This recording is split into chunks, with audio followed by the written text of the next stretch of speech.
Hey there guys, Kowski back with the red Toro here, 724. It's found out it's a 1981 model, so it's kind of old. Tried to start it last time, didn't really start for me. I have since had it start. Turns out that the kill switch is intermittent, and if you bump it or press on it a little too hard, it loses contact and it shuts down the spark system as well. So it's going to be getting a new Q switch. Right now I've got it bypassed with a wire. It's got plenty of spark now with the new points. I had mentioned the last time too, I thought there might be a bit of a compression issue. I didn't bother testing the compression because it did start and run. But I did go through the trouble of hooking up a cylinder leak down tester. I pulled the belt cover off so I could turn the engine over by hand and lock it in place if need to. I think I found a sweet spot where it'll just stay at top dead center on the compression stroke for me.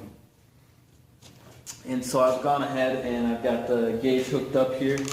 I just kind of wanted to show you this, and then chances are we're going to be pulling the valve box cover to check the valve clearance here. So I've got this cranked up as high as my air compressor will go, which right now is 80. It's on the low side, about to kick on. But you can see here, our leak down is showing us in the green. And if I move this, hopefully you can hear that there's a sound change. So we got a fair amount of blow-by coming through the crankcase. Got a slip of shop rag here. You can see that this is nice and steady. There's nothing coming out of the intake. If I cover the exhaust, you get it to vibrate my glove. Okay, so we do have, not a lot, but we do have some air coming out of the exhaust. More than what's allowed, which is 0. So I want to go ahead and pop off the valve box cover, do a quick check of the valve clearance to see how in spec or out of whack that is. And chances are on some of these old engines what happens is the exhaust valve seat gets pounded down into the head and the clearance closes up. So let me see if I can get that off without having to move the carburetor and exhaust. And then I'll probably have to reposition you guys for a better view once I get this off.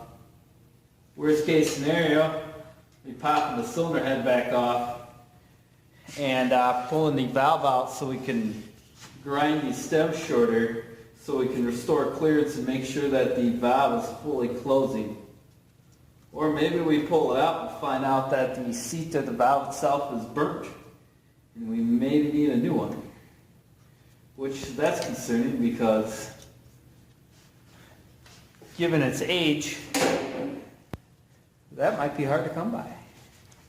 Okay, so we got the screws off. Let's see if I can break the seal of the gasket here. Stubborn, coarse.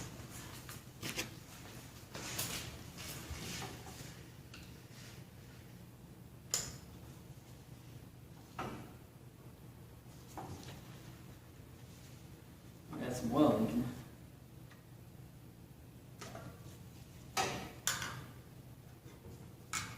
Trying to be gentle with it, so hopefully don't have to replace the gasket. Too bad. I'm going to be replacing the gasket. It tore. It happens. I have many Tecumseh gaskets because we used to pull these on engines all the time. When these engines weren't quite as old as they are now. So 1981, that would be, we're in 2020 now, so that would be a 39-year-old engine here. Alright, so yeah, I'm probably going to have to move you guys so you can kind of see what I see, and we'll go ahead and check them in just a minute, so let me move you. Alright, hopefully you guys got a fairly decent view. Kind of looks like it from my angle. I'll have to reach around you a little bit here. Try to speak softly because I'm like right next to the microphone. Got some feeler gauge blades here. I just pulled off 5, 6, 7, and 8. The spec for this is supposed to be 4 to 10 thousandths. I'm going to take the 8 right away. And my exhaust valve is the one on our left here. And this goes through. It's even a little bit on the loose side. So we got plenty of clearance here. The valve's not being propped open, but it's also not sealing. So that means that we need to pull the head, we need to pull the valve, and we need to check the valve face to valve seat interface and maybe cut or lap the valves so that it can fully seat and seal again. I'm going to move you back out of the way, and then we'll get started pulling the head. So let me just shake your camera footage here so you guys can see what I'm doing. Alright, so we'll worry about getting the valve out in a minute, but let's go ahead and take all those cylinder head bolts back off.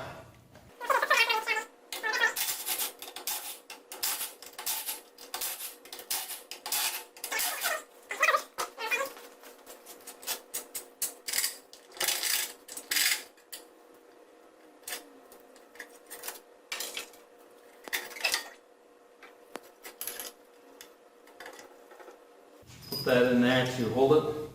The nice thing about these Tecumsehs is all the bolts are the same length, so I don't have to worry about the 3 longer ones that would have been around the exhaust. But now with this off, it doesn't seem to want to turn, but it's still clearly leaking. I haven't turned the crank or moved that at all, so the exhaust valve is clearly leaking when it should not be. It's not being propped open by the compression release because we've got plenty of valve clearance on the exhaust valve. We simply have a valve that is not sealing, likely due to carbon buildup. And we'll leave the cylinder head there, the gasket there. There's actually not that much carbon in this engine, given that it's 39 years old. The owner does use seafoam on a regular basis. Let me see if we can get a shot of that. Okay, so that's actually not bad. I mean, there's a fair amount there, but I've seen way worse. We'll grab a valve spring tool to pull the valve out, and we'll come back and see what it looks like coming out. All right. Let's see if we can get this thing out. Got my lever type valve spring tool. We'll just see if we can pop this out. Hopefully with any amount of luck. It's not going to take a lot of time to find the opening.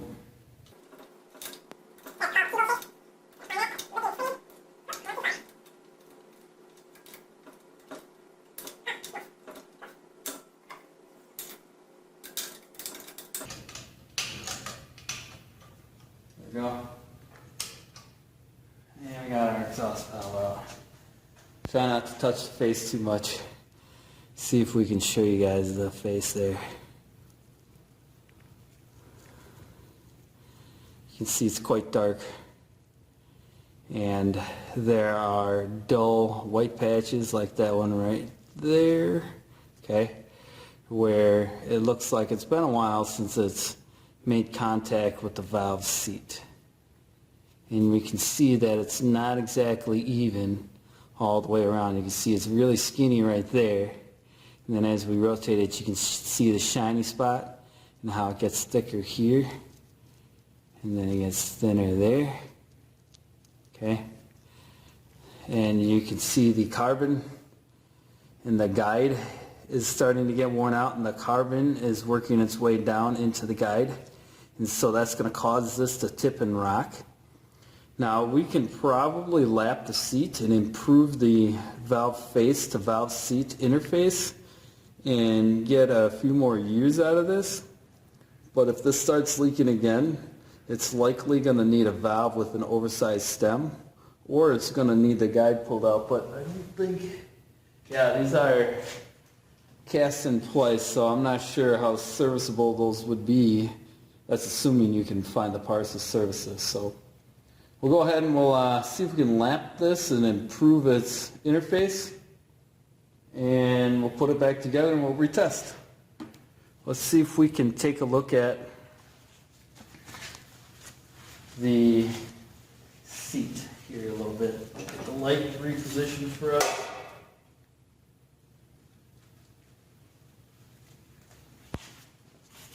Bring you guys over so you can see also. Alright, I don't know how we're going to do this. We take a look at the seat like right here. Okay, there's some chunkage, some carbon buildup, some deposits. Let me flip you around here. We take a look at this side of the seat.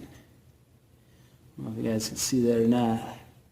This side of the seat is nice and smooth, and so this is probably the side that's sealing, and it's probably leaking over there on the opposite side. So I'm going to set you guys back up on the cart here. And I'm going to open up my can of lapping compound, and we'll see if we can't get that lapped in and improve our sealing as well as our compression for easier starting. It does actually start pretty easy, but I felt that it could be better. Just got to mix up the compound here real quick. It's been sitting for quite some time.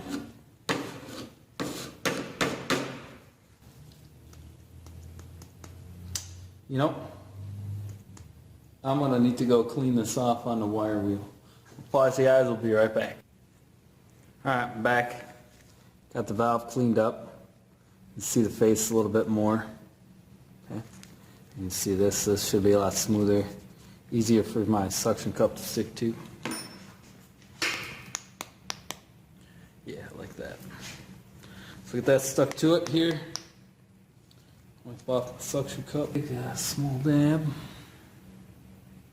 Compound, put it just on this valve face. Don't need a lot. Okay, I can always come back and add more if I need to. Okay, let's put a small amount on there. You gotta remember, we gotta keep this out of the engine, and I only want it on the valve face. So be careful what I touch and where I touch. Alright, so I thought I would move you guys down for a closer look. Drop this in here. We got to make sure we only have the lapping compound on the seat where we need it. Up and down, turning to distribute it evenly. And push down. We'll go back and forth. You can hear it gets quieter as the particles break down. So I'll pick it up and turn it to reposition the particles for a coarser, faster cut.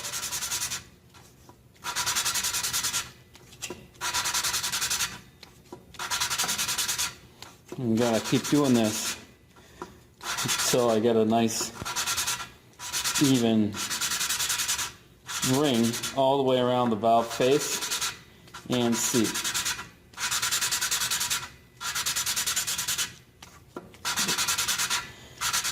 And then we'll recheck the valve clearance, make sure that's still within spec. This is a pretty loose 8, and our spec is 4 to 10, so I'm thinking we're going to be okay.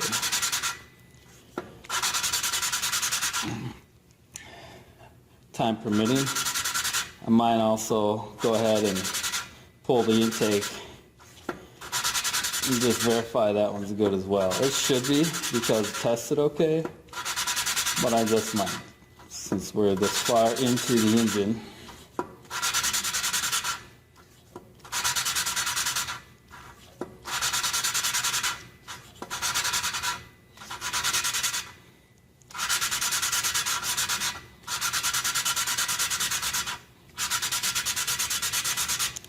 So when I get close to wanting to check it or end, since I'm not sure if I'll have to come back or not, I'm going to not pick it up now. I'm going to break those particles down, make them smaller, and get a smoother finish on that seat. You can hear it's whisper quiet now.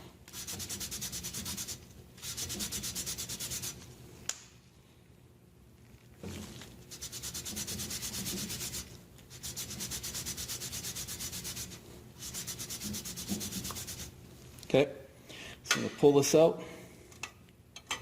not drop anything into it. I'm going to wipe it off and check it. All the while trying not to smear the lapping compound onto the stem, because we don't want that going back into the guide, which is already experiencing wear.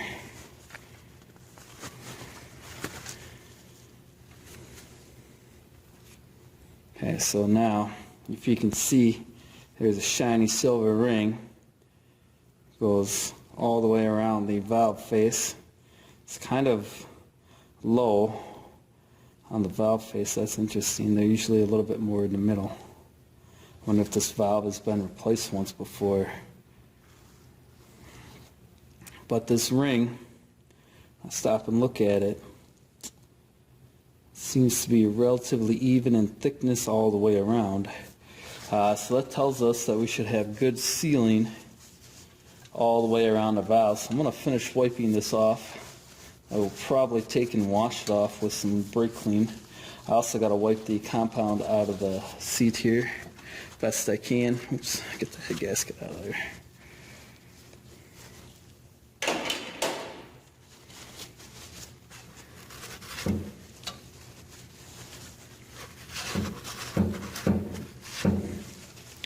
We don't want this circulating through the engine. Granted, most of it should get blown out the exhaust, but sometimes crazy things happen and we don't want this circulating around the engine.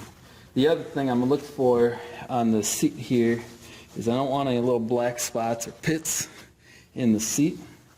So once I get it wiped off here, I'll let you guys have a look also.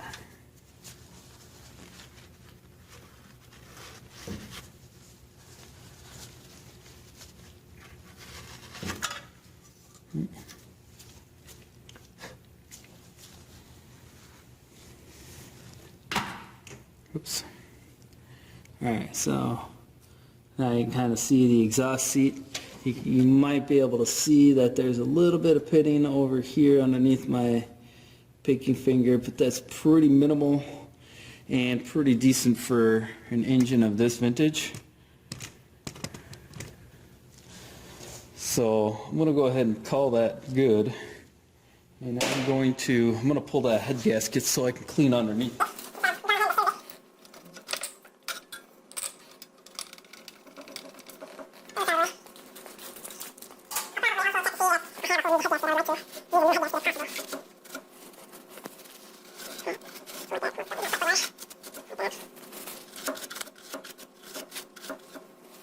Alright, I'm going to move you guys out of the way and I'm going to go ahead and get this cleaned up and then I'll bring it back when it's ready to go back together.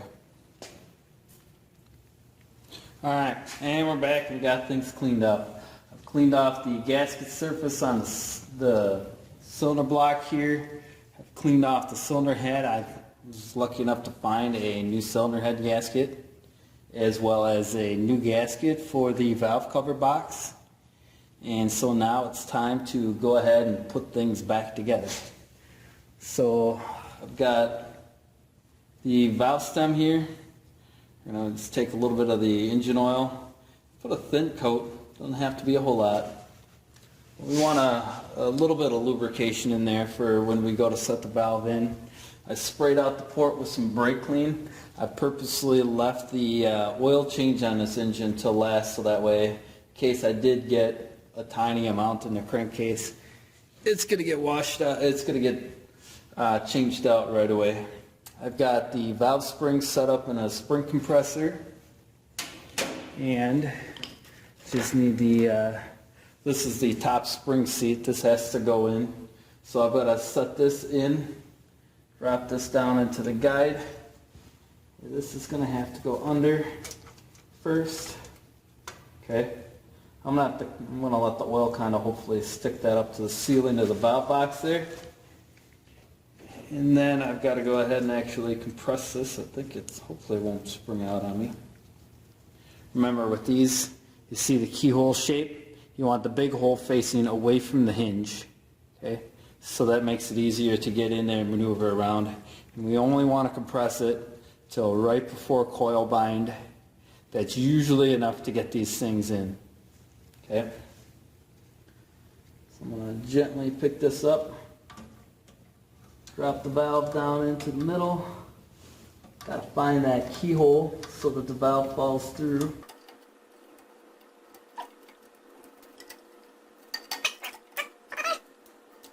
Open this up. So there's no tension on it. Quick yank. And things should have popped back into place. I'm going to take my light. Go down for a quick look and verify. Push that, make sure that's pushed in. Okay. That looks good. Let me see if I can move you guys over for a quick look. Those are in. You grab my feeler gauge blades. And we'll do a quick valve check. Sometimes I'll just put the valve in and then like hold it down with my finger while I check the clearance. But I guess I'm feeling fairly confident here that we're going to have plenty of clearance that I didn't need to be prepared to pull it out. Yeah, that's an 8. I guess if we got too much, that's probably not a good thing, but the only fix for that is to buy a longer valve, which I don't think is actually an option. I don't think I saw the exhaust valve being available when I was searching for other parts for this engine. We've got kind of a loose 10. So it's a little bit on the high side. I guess a lot more lapping, or if we actually cut some material from the seat, could lower it. But it actually ran pretty decent. We're just trying to get it just a little bit better for the owner here. So I'm going to let it go at the 10 here, and now it's going to be time to move you guys back out of the way, and I'm going to go ahead and get started on putting that cylinder head back on.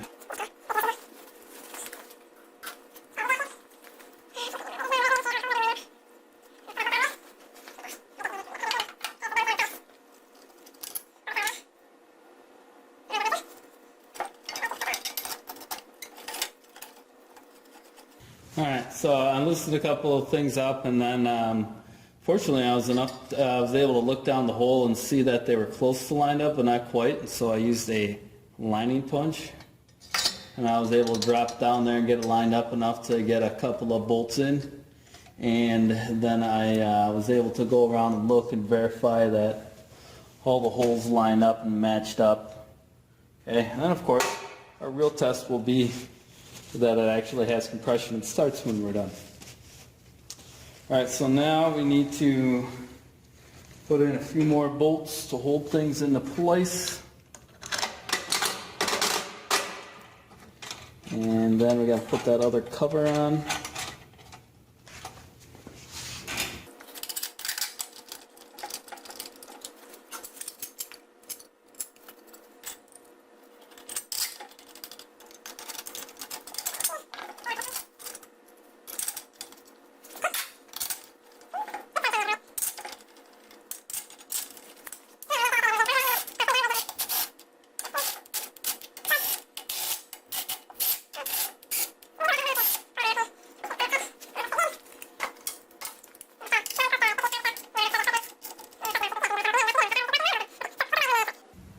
Alright, here we go. Final torque sequence, 50 inch-pounds. I'm sorry, 200 inch-pounds. I took my time and did it in 50 inch-pound increments since it's a new head gasket. I'll make sure that comes down, gets compressed nice and even, and seals well. So just going through the sequence here again. The final time to 200 inch-pound.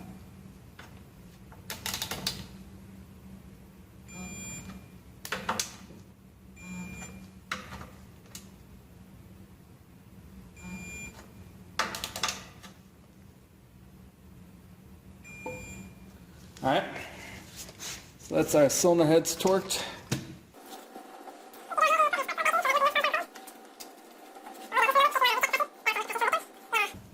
New gasket on our valve box cover slash breather here.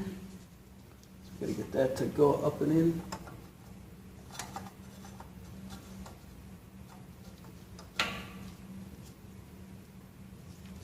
Hold that in there.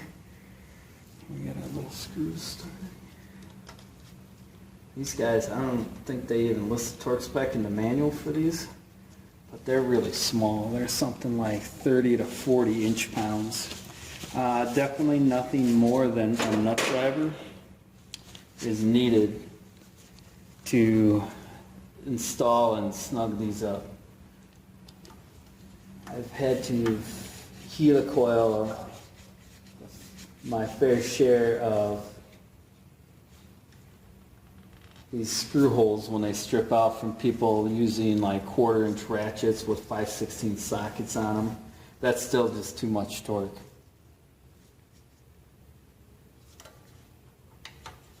Alright, so just go like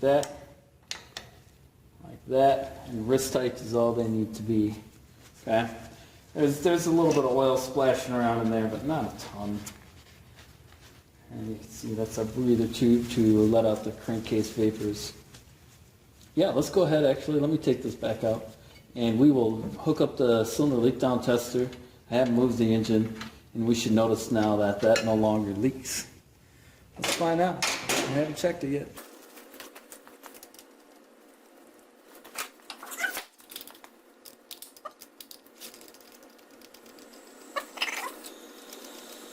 You can see here we're down to the 17% now. Still have some crankcase leakage. Hopefully you guys can hear that. Out of there. Okay.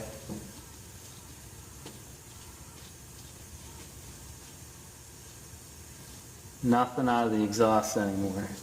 Okay, so now I've got a sealing exhaust. So that should improve the starting and running performance of this engine.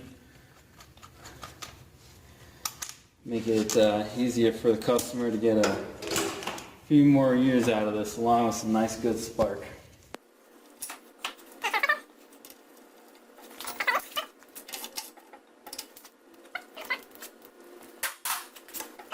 Clear my rags out of the way here, and it looks like we might be ready to give it a quick test fire. Cylinder heads on, valve box cover sealed, valve is in and sealing. Oop, we want to put this down and make sure that doesn't blow off on us. Go ahead and give it a start. Choke's closed. One pump on the primer. Throttle.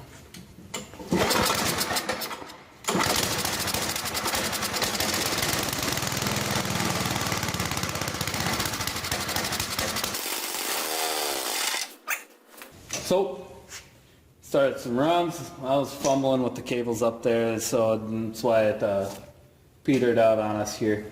But you can see we have spark, and we now have compression, and it starts in a couple of pulls. Granted, we're in the shop, so it's like 60 something in here. It's probably 68, 69-ish, so it's pretty decent. But we'll go through and we'll check the tuning on the carb, and we'll give it a heat cycle and a fresh oil change, and then this should be good to go again for a while for the customer. Any questions? Feel free to leave them down in the comments. Leave any other comments, concerns, criticisms, and don't forget to check back for future videos. Thanks for watching.